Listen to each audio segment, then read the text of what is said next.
Welcome. I'm so glad that you've come this far. Just think, we're starting Module 3 already, 3 weeks into your summer ED 512.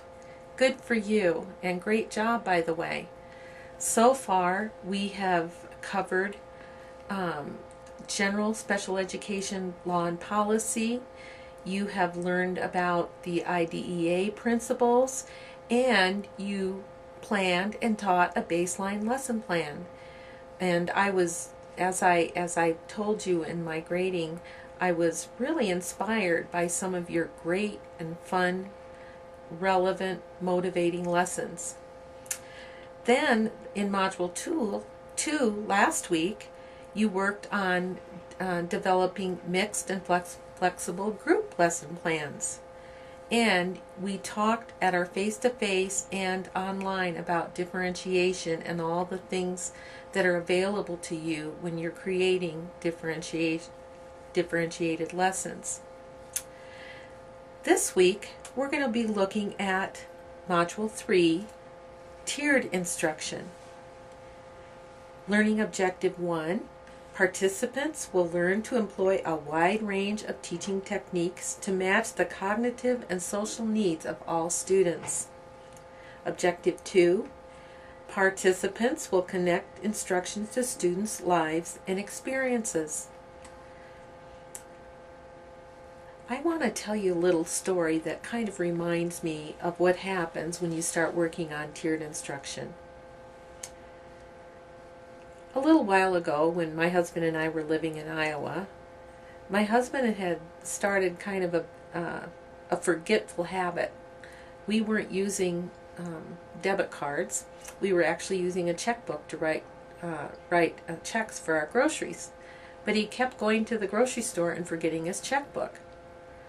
So one day, he was going to run up and get some groceries, and my son-in-law and daughter were staying with us at the time, and our son-in-law yelled out and said, "Rick, don't forget to take your checkbook." And of course my husband was very happy to be reminded, and he grabs it and sticks it in his pocket and goes to the grocery store and gets up to the checkout person ready to check out, and very proudly pulls out the checkbook and starts writing the check. And the cashier looked at it and said, "Well, sir, this is not your checkbook."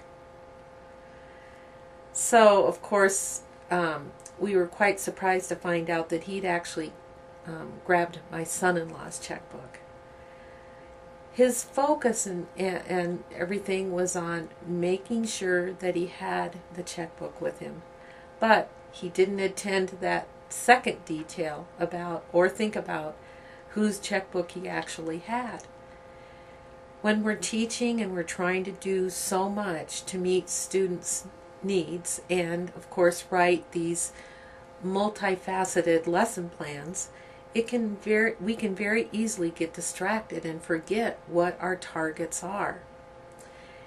When you're writing your tiered instruction or your tiered lesson plan, you are going to have to think about multiple things at once, and that is why I have included the lesson plan template for you so that you can answer the probing questions that will help lead you to that end, so that you will not be forgetting things. Also, to support you in your tiered lesson planning and teaching, I have included a mapping differentiated graphic where you're going to be able to go in and look at the equalizer that Dr. Tomlinson has created and decide what it would be like adjusting activities. For example, the button quick or slow.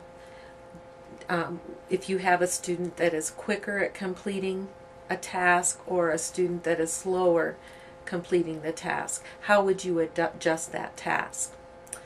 So I'm really excited to see what you're going to be able to learn and discuss in discussion board this week.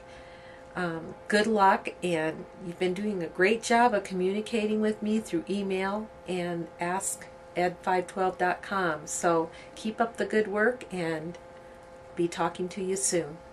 Bye.